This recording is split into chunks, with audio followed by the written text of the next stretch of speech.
શ્રી કૃષ્ણ સીતારામ। આજે આપણે બનાવશું મિની ઊંધિયું। જો મેથી ધોઈ કોથમરી રાખી છે, ચણાનો લોટ, લીંબુ, તેલ, મીઠું, આપણા રૂટીન મસાલા, ખાંડ, ગરમ મસાલો, વરિયાળી, આ બધું નાખીને આપણે એની મૂઠલીનો લોટ બાંધી દેવાનો।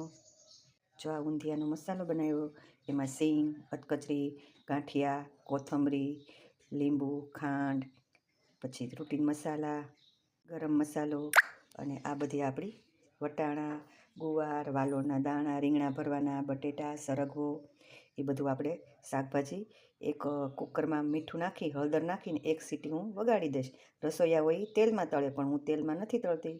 જો હવે આપણે ઊંધિયું વઘારશું। બફાઈ ગયું છે આપણું ઊંધિયું। આ મસાલો બનાવ્યો છે એ, આમાં તડ, લવિંગ, બાદિયા, મરી, સૂકા મરચાં, આ ટમેટાં, મીઠો લીમડો, એક અધકચરું પાકેલું કેળું, આપણું તેલ આવી ગયું છે। હવે મૂઠલી તળી હતી ને એ તેલ છે, એમાં જ આપણે હવે ઊંધિયું વઘારી નાખશું। રાઈ, જીરું,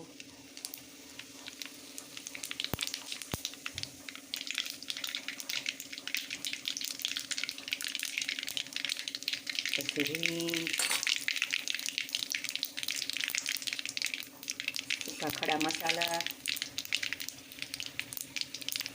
પછી ટમેટા ને લીમડો,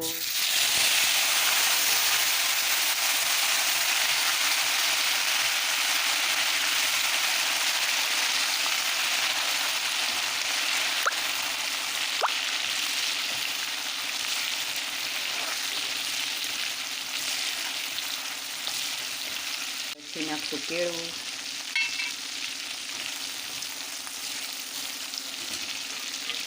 પછી નાખશું આપણે મસાલો બધો।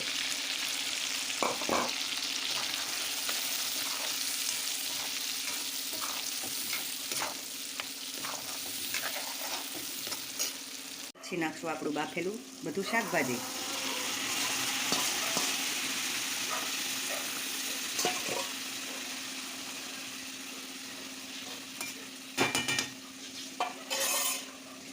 પછી નાખશું થોડુંક પાણી। પછી આપણે નાખશું આપણી બનાવેલી મૂઠળી।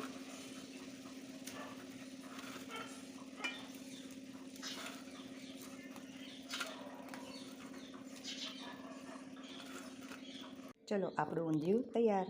એમાં નાખશું આપણે કોથમરી, પછી નાખશું કાજુ,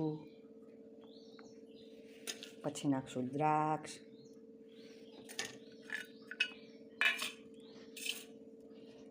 આપણું ઊંધિયું કેવું લાગ્યું કોમેન્ટ કરજો। હા, સારું લાગે તો શેર કરજો। જય શ્રી કૃષ્ણ સીતારામ।